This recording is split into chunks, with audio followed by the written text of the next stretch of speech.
Hope you're well. Welcome back and all that. Hope you're enjoying them. The cut to the chase, save a lot of talking.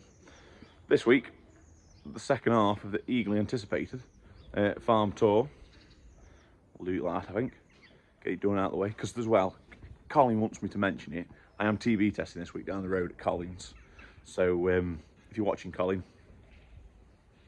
But yeah, so it's just easy to do the tour, because we aren't doing a lot either, like it's, and as well, it's so wet everywhere, isn't it? So we'll get on with it. So what we'll do is we'll start again from in the yard. Obviously then we know where we are. Milking parlour building, big shed. We'll go into the other cubicle shed. Down here. That you have seen bits in. Like the first bit, this shed holds, well this side holds 42. That side holds 12. And then there's a pen of 15 at the top. But this year, like I've said it before, this year we run it as just one big pen. Like there's a feed barrier there. They're on slats now, which is better. They have got little rubber mattresses in as well, which I think is better for them. And then obviously this side's on mattresses. And we have to scrape this out because this isn't slats. But your slats start up here. This is what we call the grending shed. We built this in. This piece, the first 4 bays, was like, again, probably 70s built. But then this, we built 3 bays, the mid-2000s. Then we put the back bay on a couple of years later. And then we built behind that, we built the muck hole. I can see that there's your silage pit. That through that hole there's what we call the white elephant. And then the wedding shed's behind, like. In here comes, well, there is youngest heifers. Then up here is overflow milk cows and like in-calf heifers, dry cows. The low yielding group, really, I suppose this would be deemed as. But no, like this is 42 on this side, but there's normally, there's anywhere from, I mean, at the minute we're milking about 7 out of here, but there is about 8 or 10 dry cows. Like I said, they come in here because and put them in here because then through that door hole down there, it's a terrible bit of light, get that light out. Through that door hole down there is where the dry cows calve. But we'll go down there in a minute. Like, but it's all on slats. And this summer we have, like I say, we've put another channel up there this summer, last summer should I say. Up there, you can't see very well because calves are on it. And then here, and then it goes out there into that muck hole, and there's a bit, we did a beam under there, and that's a row of slats. But I say the problem is that seems to fill up quick and it doesn't flow. Like the clean, because you muck it out, but it sort of struggles just to flow. Still that does. Whether we need to put a bigger lid in it so we can stir it better is the question there. But anyway, that's a project for another day. The obviously the 15 side feed out of here as well as this big side, and then there's a feed barrier down the side for the feeder wagon where them cows there are stood. Come out there, look down there.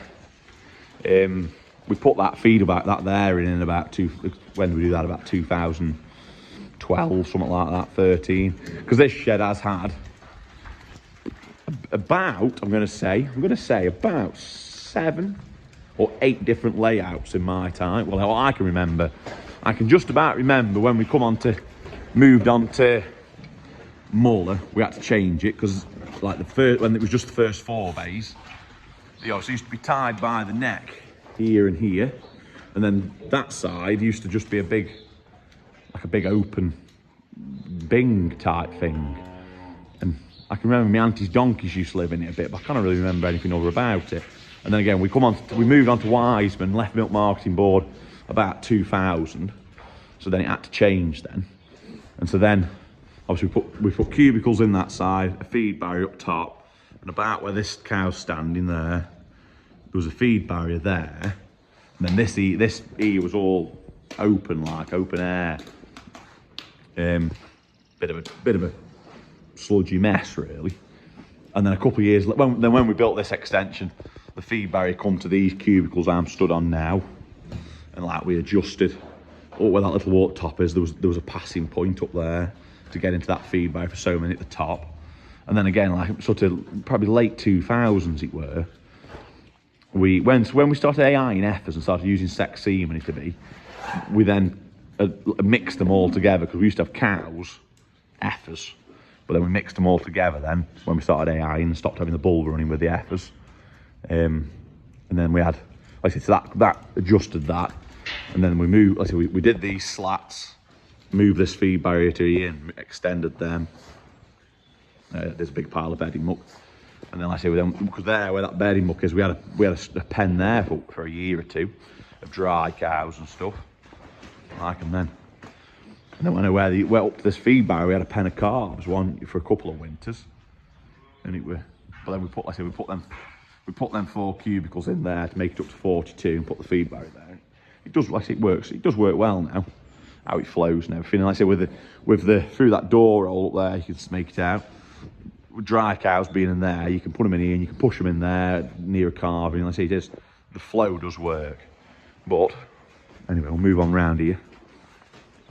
So this is sort of back in your yard again. Obviously this here is a little bit of a shelter where we did lamb in here for a couple of years when I had a few Christmas lambs, but now the bull lives in here when he's not in with cows. There's an elevator there in the back. Got parked in working, got used till about 2 years ago. But I say, bull lives in here and what have you, and under this, and he comes out. So we do put some calves in there. It's a bad little pen really. Like I say, they come out, they can stand here. You feed them through that there. But I say bulls, well, he's still in with cows at the minute. But like I say, we do have odd lame cow comes in there a bit, and it works well. That does. And like I say, that's another one. Used to be tipper trailer in there. Now there's a lot of milking parlour. Obviously these here are on slats under that. Then if, like I say, that's a little loose box. We did just have dry cows, but then as we've got bigger, they've had to move down the bottom and stuff. But like I say, this is on slats. This is sort of slatted almost up to where that blue cows lay. It keeps them a lot drier. Like I say, we adjusted this in, I could say probably 2010. About the time when I left school, we did a lot of adjusting of things again, making things better.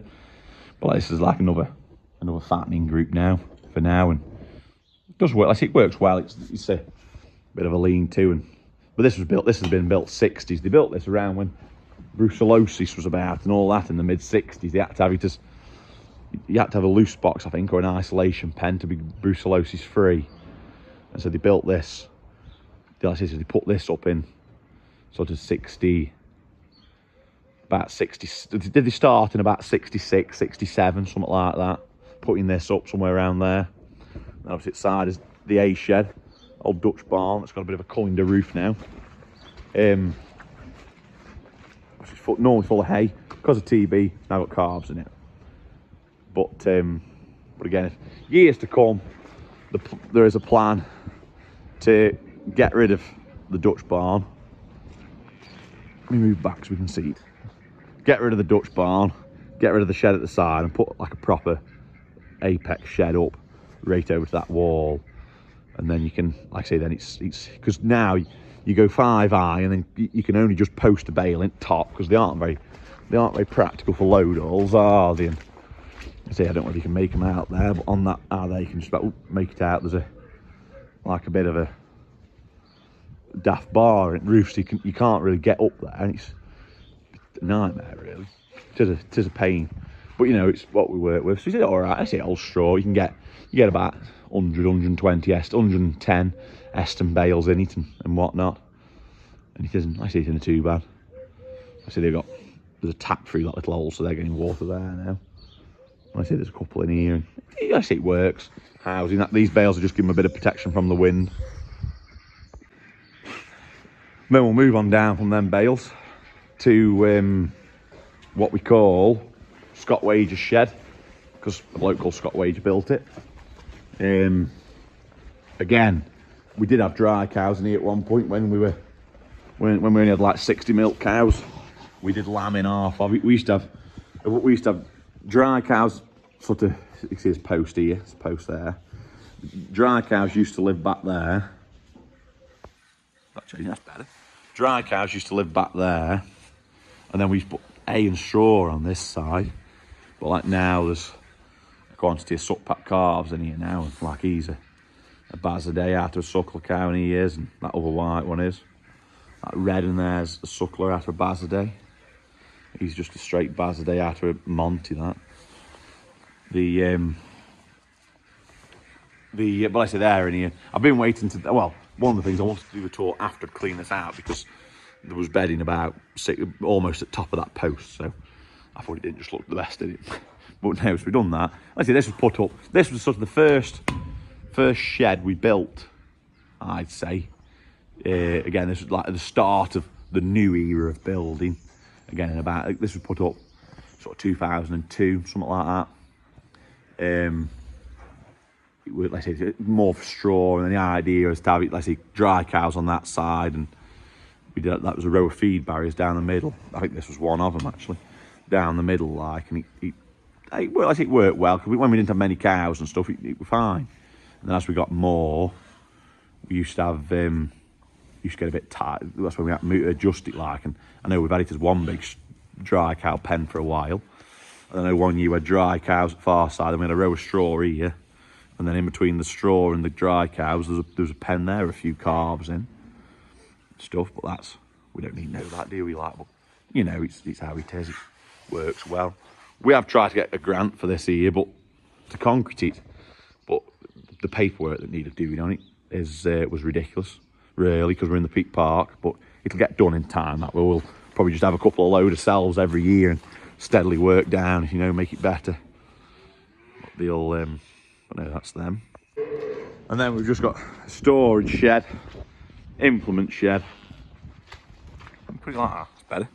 Implement shed, just a storage shed of stuff in there. So we got like lime and milk powder, calf hutchers. In the summer, they go out on the field, they do. It's just this winter here. That's because it's been so wet, that's why they're a bit dirty in front. But they're dry and whatever inside, they're quite happy in them. They did live around this corner for a little while. They did live there, but wind come from up there at them. No, right. And then we go into the carving shed. Just like I say, it's a good shed, works well. I mean, we have them there, and then this here is a carving pen. Got a carving gate, look. Everything on it. Carving gate works well. And then, and obviously it works well because over there's the wedding shed. That's the wedding shed there. So we can like run the suckler straight across into the carving pen if needs be. And then this here is obviously the back of the grinding shed there. If there's one thing that's bad about it, it is the furthest point from the milking parlour, and it's the furthest point from the newest milking parlour. I mean, it's going to be a good way off up there. Really, like I say, it's going to be really is a good way. So that's why I'm thinking in the future moving it nearer to the into the silage pit, perhaps move it near to them. But hopefully now we've covered all the sheds. Obviously the storage shed and the implement shed, I'll go into that probably a bit more detail later. The implement shed, I'll show you that when we're taking things out and putting things in. But yeah, that's more or less everything covered. Now, see if we've got around it all. Perhaps a bit brief in the end, but I mean, got the time. I could have gone talking for hours about what's where and stuff. I felt Chels not to. But hopefully that's covered it. Anyway, I hope you enjoyed it. And I see I'll probably do an implement tour if we get to say 750 subscribers. Somewhere around there, I'll do one. Hopefully. But yeah, so bring your friend along. Let's get us up there. But anyway, so I hope you enjoyed it. Remember to drop me a like, subscribe, leave a comment, anything you want to ask, I'll answer it, talk about it on future videos, and whatever you get up to for the rest of the weekend, have a good one. I shall see you next Saturday at 6. Keep it real. Ciao.